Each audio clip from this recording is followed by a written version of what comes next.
नमस्ते। हम हमारे नए प्रोग्राम में आज हाजिर हैं। आज हम बात करेंगे सिस्टर दौरथी से।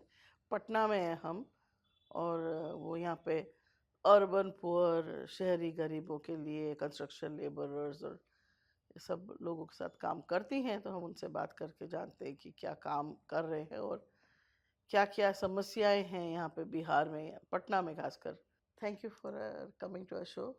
आपका बहुत बहुत धन्यवाद। आपको भी पटना की बिहार की पुण्य धरती पर आपका स्वागत।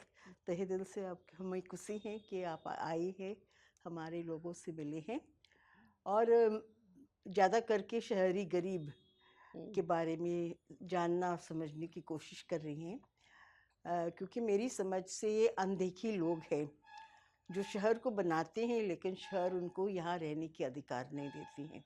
हाँ। तो यही हमारी लड़ाई है, क्योंकि जब ये लोग शहर बनाते हैं और जिसके बिना शहर नहीं थमेंगी तो फिर लोगों को यहाँ रहने का अधिकार क्यों नहीं है। तो आप किन किन एरियाज में काम कर रहे हैं? हम पटना के कम से कम 25-26 वार्ड, पटना नगर निगम वार्ड में काम करते हैं और हमारा कार्य है कि लोगों को अपने अधिकारों को जागरूक करने के लिए और फिर उनको तो वहाँ तक पहुँचाना जहाँ पर उन लोग को सारी सुविधा मिलना चाहिए, वो सुविधा के साथ उन लोग को जोड़ना। सबसे बड़ी समस्या है कि लोगों के पास जो पहचान पत्र या जो भी डॉक्यूमेंट्स होना है वो नहीं होती हैं। तो हमारे टीम के लोगों के साथ जाते, चाहे मजदूर लोग हो या फुटपाथ दुकानदार हो या स्लम में रहने वाले लोग हैं, उनको वो सब उपलब्ध करते हैं ताकि वो लोग सुविधा ले सकते हैं। तो हम लोग लोगों को कुछ देते नहीं, लेकिन उन लोग को योजना के साथ जोड़ते हैं और उसी के माध्यम से उन लोग की आर्थिक परिस्थिति सुधर गई है और उसी के लिए हमें बहुत खुशी भी होती है। क्योंकि शुरू में जब हम लोग ने 2003 में काम शुरू किए थे तो एक तो हमारे लोग बात नहीं करते थे, हजूर हजूर बोलते थे। तो अब वो लोग मतलब खुल के बुलडोज़र का भी सामना कर सकते हैं, जब मैजिस्ट्रेट आते हैं उनसे भी सवाल उठा सकते हैं कि हम लोग को क्यों जाड़ा जा रहा। तो एक बहुत बड़ी परिवर्तन हम देखते हैं। देखने के लिए तो कुछ नहीं है कहेंगे लोग, लेकिन जब हम उनके साथ अगर हम पिछला 20-25-22 साल का सफ़र देखते हैं तो हमारी महिलाएं ज़्यादा करके बहुत आगे बढ़ चुके हैं। अब वो निडर हो गए हैं और अपनी आवाज़ को बुलंद करती हैं अपने अधिकारों के लिए। तो आप किस किस क्षेत्र में काम कर रही हैं? एक तो सबसे पहला 2005 में केंद्र सरकार, यूपीए सरकार की का योजना था जुंडरूम, जिसमें एक कंपोनेंट था कि शहरी गरीबों को घर बनाकर देना। तो मुझे लग रहा था कि ये हम लोग के पास एक बहुत बड़ा हथियार मिल गया था सरकार के साथ बात करने के लिए। लेकिन अफसोस की बात है कि नीतीश कुमार 2005 में पहली बार मुख्यमंत्री बने और पहला उनके जनता दरबार जो लगा था एन कॉलेज के सामने, वहाँ पर उनका डेरा था। हम गए थे, उससे मिले तो हमने बताया, देखिए सर, ये एक बहुत बड़ा अवसर है आपको लोगों को घर बनाने के लिए। तो हाँ में हाँ मिला दिए, लेकिन अफसोस की बात है उन्होंने आज तक एक घर पटना शहर में नहीं बनाया। इतनी लंबा 20-22 साल का सफ़र हम लोग ने हाई कोर्ट में पीआईएल भी दर्ज किया है कि हमें लेखा जोखा दो, पैसा आया था 720 करोड़ रुपया घर को बनाने के लिए और अच्छा स्कीम था। सबसे बड़ी बात थी कि डीपीआर 40-48 डीपीआर बने, लेकिन घर एक भी नहीं बना। अगर बना है तो शरीफागंज में जो पटना सिटी के उस तरफ है और ईशापुर जो यहाँ फुलवारी शरीफ के ग्रामीण क्षेत्र में। और ये योजना स्पष्ट कहते हैं कि शहरी गरीबों के लिए और 5 किलोमीटर के दायरे में उनका काम का और घर में होना चाहिए। तो एक बहुत ही बड़ा मौका नीतीश कुमार की सरकार ने खो दिया, क्योंकि इसमें 60-40 का स्लैब था। 40% राज्य सरकार को देना था, 60% केंद्र सरकार दे रहे। फिर जब हम लोग ने केस किया और फिर उनको एक्सटेंशन भी मिला था, 2012 में ख़त्म हो गया, 2017 तक उनको एक्सटेंशन मिला, फिर भी एक भी घर नहीं बना। तब नीतीश कुमार ने कहा कि we have missed the bus. अब मिस्ड द बस से उससे क्या हुआ कि गरीबों का जो अधिकार है वो तो हर आज भी हम लोग, आप कल यारपुर का बात कर रहे थे, वहाँ पर एक टावर बना है लेकिन अधूरा पड़ा है। लेकिन उसके बाद अगर हम देखते पटना शहर में पुल पलिया, मरीन ड्राइव, मॉल, सब चीज़ बना है। हाँ, मतलब तो ये हम कह रहे हैं किसके लिए। आर ब्लॉक से लेकर दीघा तक वहाँ पर कम से कम 5,000 से ज़्यादा लोग रहते थे। बस्तियाँ थी वहाँ पर, हम लोग के 4 स्लम थे जहाँ हम लोग काम करते थे। इतनी बेरहमी से उजाड़ा गया है और उन लोग को ना पुनर्वास किया है, ना वैकल्पिक व्यवस्था दिया है। डीएम ट्रेन, वहाँ ट्रेन चलती थी लोकल ट्रेन, तो उसने कहा कि हटो हटो हटो खाली करो। मतलब लोगों की क्या, पदाधिकारियों की क्या समझ बनती है हमको नहीं पता है। ये भेड़ बकरियां नहीं है ना, ये सालों से। और ये जो आर ब्लॉक है, 100 साल से लोग वहाँ बसे हुए थे। ऐसा उन लोग को एक बुलडोजर के माध्यम से उजाड़ना, बुलडोजर क्यों ले जाते हैं हम लोग जब कंक्रीट बिल्डिंग होता है? ये तो बांस और पूस का घर, झोपड़ी बनाया गया, उसको बुलडोजर लेकर आते। तो ये हम देख रहे हैं कि नो पॉलिटिकल विल लोगों को अपना अधिकार दिलाने का। तो एक्चुअली कायदे के हिसाब से तो अगर कोई 12 साल से ज्यादा कोई जगह में रह जाए तो उसको निकाला नहीं जा सकता है, तो उसके तहत पे भी कुछ किया नहीं गया। देखिए, ये सब नियम और कानून है। हम्म, जैसा जब हम लोग पीआईएल दिए थे तो सरकार ने स्पष्टीकरण दिया था कि सरकार के अधिकारी इसका जवाब दो। अगर हम लोग कोर्ट का ऑर्डर नहीं मानते हैं तो कोर्ट का उल्लंघन, कोर्ट ऑफ कंटेम्प्ट हो जाता है। और सरकार अगर नहीं मानती तो उनका कोर्ट ऑफ कंटेम्प्ट नहीं। तो seems to be there are two yardsticks, एक हाँ। गरीबों के लिए, एक नेताओं के लिए, एक सरकार के लिए। तो आखिर हम लोग जाए तो जाएं कहाँ? कहाँ पर अभी कौन दरवाजा हम खटखटाएं जहाँ हमारी लोगों को अपना अधिकार मिल सकता है? हाँ, क्योंकि हमने कई बस्तियों में देखा कि उनका घर, उनके मतलब जो भी उनकी शैंटीज या जो भी तार पटरी के नीचे रह रहे थे वो तोड़ दिए गए हैं अब और हाँ, उनको बे घर कर दिया गया, विस्थापित कर दिया गया वहां से। 2018 की बात अगर हम करेंगे, 2018 में मेट्रो लाइन शुरू हुआ था हाँ। मलाई पकड़ी से। तो वहाँ पर 3 हमारी बस्तियाँ थी जहाँ हम लोग काम करते थे। रात के 9 बजे, क्योंकि हम शेल्टर फॉर द होमलेस के उस कमेटी में, सुप्रीम कोर्ट के हम एक सदस्य कमेटी का, तो वो हम प्रधान सचिव के साथ उसको शेल्टर पर जा रहे थे रात्रि। तो हमने उस कहा कि उस अवसर पर कुछ लोग थे हमारी बस्ती, हमने उन लोगों को बुलाया कि आप सर से बात कर लीजिए, क्योंकि ये मेट्रो बनने वाला, तो स्वाभाविक है लोगों को वहाँ से हटाया जाएगा। वैकल्पिक व्यवस्था कहाँ है? आप लोगों को बसाने हटाने से पहले कहीं बसाएंगे या कोई ना कुछ सुविधा करेंगे। तो लोगों ने जाकर पूछे, सर हम लोग को कहाँ बसाएंगे? इतना उन लोग का रात के, उन लोग को इतना मतलब शक्ति था कि बात करने के लिए। तो सर ने कहा कि हाँ ठीक है, हम आपको ज़मीन दे देंगे, आप लोग जाएंगे यहाँ से? हाँ सर, अगर आप हम लोग के लिए कहीं भी ज़मीन देंगे हम लोग जाएंगे। आज तक 2018, आज हम 2025 में ख़त्म होने जा रहे हैं, आज भी लोग प्लास्टिक टांग कर रोड के किनारे बिना शौच, बिना पानी, बिना बिजली में रहते हैं। इसमें इसका असर किस पर पड़ता है? जवान बच्चियों पर, महिलाओं पर। शौच के लिए ये लोग जाएंगे कहाँ? उनका पढ़ाई खत्म हो गया। जिस दिन बुलडोजर आ रहे, बच्चे लोग स्कूल से आकर खाना खा रहे थे, बच्चे लोग ने कहा अंकल जी रुकिए ना, हमको पहले खाना भी खाने दीजिए, वो भी नहीं रुक दिया। मतलब इससे इतना बेरहमी से लोगों को, जैसे ये लोग इस राज्य के नहीं हैं। तो हमारी स्लम के लोग वही थे, मलाई पकड़ी सरस्वती नाम की एक महिला ने हमको बोला, दीदी एक बात तो हमको बता। मैंने कहा हाँ बोलो क्या? जमीन तो भगवान का है ना, तो ये नीतीश सरकार का जमीन कैसा हो गया?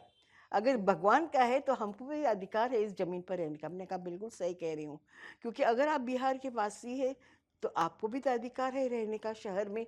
आप लोग शहर को बनाते हैं, लेकिन at the end of the day you have no place अपना सर बचाने के लिए। आप बड़े बड़े बिल्डिंग बनाते, रोड बनाते, लेकिन आप जब घर जाते हैं आप एक प्लास्टिक टांग कर रहते हैं। तो आप कंस्ट्रक्शन लेबरर्स के साथ भी काम करती हाँ, हैं? कंस्ट्रक्शन लेबरर्स के साथ भी काम करते हैं और उनको हम लोग ने बिहार सरकार के श्रम विभाग से जोड़े हुए हैं। उन लोग का नवीकरण करवाते हैं और इस तरह से फिर उनको बहुत सारी सुविधा, 1 साल के बाद एक बार उनको किताब मिल जाता है, तब उन लोग को बहुत सारी सुविधाएं से जुड़ते हैं। तो वो लोग, उनकी आर्थिक परिस्थिति इसलिए सुधर जाता because we try to link them with the government schemes जहाँ उनका अधिकार है। सो ये और इसी तरह मजदूर फुटपाथ दुकानदारों के साथ जो मुद्रा लोन था, तो उनको लाइसेंस देकर स्ट्रीट वेंडर एक्ट 2014 जब लागू हुआ था, वो भी हम लोग के लिए क्या हथियार था कि जैसे दुकानदारों को, फुटपाथ को पुलिस वाला आकर रोज 10-10 रुपया लेता था उन लोग से कि हफ्ता दो रोज जो ये फल उठाता था, तो वो सब फिर एक एक साल के बाद हम लोग जब उन लोग के साथ इंटरवेंशन करने लगे तो वो सब चीज़ें बंद हो गई हैं। लेकिन आज भी अभी गांधी मैदान के इर्द गिर्द वहाँ पर लोग सदियों से वहाँ पर दुकान लगा रहे हैं, उन लोग के बाप दादाओं भी थे। अभी सरकार डिक्लेयर कर रही है कि वो नो वेंडिंग जोन है, जबकि उनका अधिकार नहीं है। स्ट्रीट वेंडर एक्ट 2014 में स्पष्ट है कि वहाँ पर टीवीसी है, टाउन वेंडिंग कमेटी है, जिसमें 40% वेंडर्स होंगे और उसमें से 20% महिलाएं होंगी। वो निर्णय लेंगे कि कहाँ टाउन वेंडिंग कमेटी बने, कहाँ बने। लेकिन आज का डेट में न जज को पता है, न डिस्ट्रिक्ट कलेक्टर को पता है कि नियम क्या है। वो आदेश दे रहा कि हाँ टाउन वेंडिंग कमेटी नहीं बने, it is against the street vendor act. हम लोग ने अभी सुप्रीम कोर्ट में भी केस किए थे, प्रशांत भूषण ने प्रो बोनो हम लोग के लिए केस किया था कि आप इस तरह जो कर रहे हैं लोगों का अधिकार छीन रहे। लेकिन वो जज जो बैठा था सुप्रीम कोर्ट में, वो प्रशांत भूषण से कहते आप कभी पटना गए हैं? तो बोले कि पटना गए थे लेकिन अभी फ़िलहाल में नहीं। तो फिर आप बैठ जाइएगा। बताइए, तो ये हाल है हम लोग का सबसे उच्च न्यायालय का। तो आखिर हम लोग किसका दरवाज़ा खटखटाएंगे? कहाँ कहाँ अपना अधिकार और न्याय के लिए मांग करें? तो न्याय तो बिकता है आजकल, समझौता होता है, जिसका पल्ला भारी है उसी का चलता। और आज का डेट में बिहार में यही चल रहा है, किसी की सुनवाई नहीं। सबसे बड़ी कमी नीतीश कुमार का, उन्होंने एनजीओ को दूर रख दिया है। जैसा कोविड के समय में भी हर राज्य में हम देखते कि हर सरकार ने एनजीओ का सहायता लेकर लोगों को मदद किया, लेकिन यहाँ एनजीओ को दूर कर दिया है। ओके, तो आप महिलाओं के साथ भी काम करती हैं? हाँ, अब हम लोग का सब महिलाएं हैं जो स्लम में रहती है, या मजदूर जो निर्माण मजदूर में भी महिलाएं हैं, फुटपाथ दुकानदार में भी महिलाएं हैं। अधिकतम हमारे कार्यक्रम में सब लोग कहते हैं कि डॉर्टी जी आपका कार्यक्रम में आने से सबसे भारी संख्या में महिलाएं उपलब्ध होती है, क्योंकि मुझे लगता है कि बहुत सदियों से महिलाओं का आवाज़ को दबाया गया, महिलाओं को बोलने का अधिकार नहीं। लेकिन अब हम जो जहाँ भी हम लोग कार्यरत हैं, हम देखते हैं कि हमारी महिलाओं को बोलने के बिल्कुल अधिकार है। चाहे समाज में बिल्कुल खूब बोल सकते, वहाँ पुरुष लोग भी बैठे होंगे तब भी महिला लोग बोलती हैं, हिचकिचाती नहीं है। नीतीश सरकार की बात कर रहे हैं और अभी जो इलेक्शन का माहौल है उसमें हम देख रहे हैं कि दोनों पक्ष यानी महागठबंधन और एनडीए विमेन एम्पावरमेंट के लिए काफ़ी बात कर रहे हैं और हम ये करेंगे, ये स्कीम देंगे, इतने पैसे देंगे, दोनों बोल रहे हैं। तो आपका क्या कहना है इसमें? देखिए ये बहुत It पुराना shows women's empowerment कि they are bothered about the women vote or what? Because now women are becoming a decisive factor.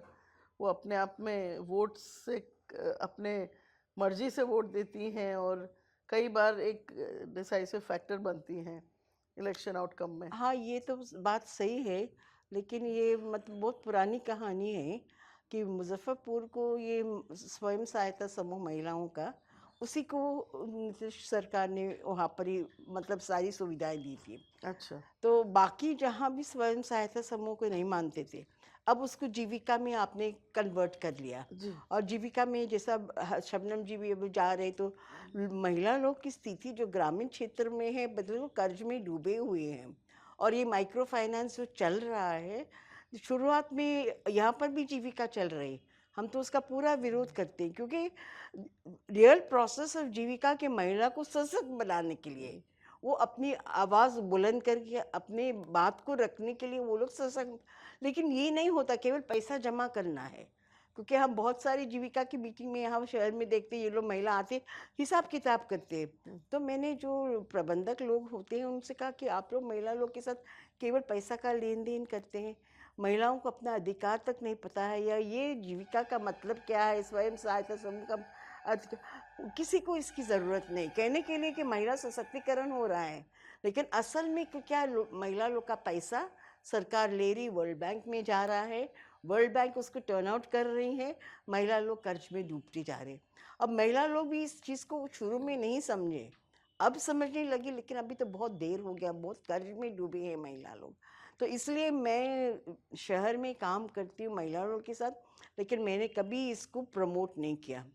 स्वयं वो सहायता कह रहे हैं समूह कि वो लोग उनसे चीज़ें बनवाते हैं, lot of artifacts and handicrafts वगैरह। कितना चीज बनाते हैं, मतलब this is a hypothetical question, it's a allusion कि हाँ ये बन रहा है। हम पूछेंगे कितना प्रतिशत महिला चीज बना रहे हैं और कहाँ बनते हैं ये सब चीजें। तो कहने के लिए they say no what you see and what you realize are very different. बोलने के लिए बहुत कुछ हो रहा है, लेकिन नहीं कुछ जमीन पर एट द ग्रास रूट कुछ नहीं हो रहा महिला लोग के साथ।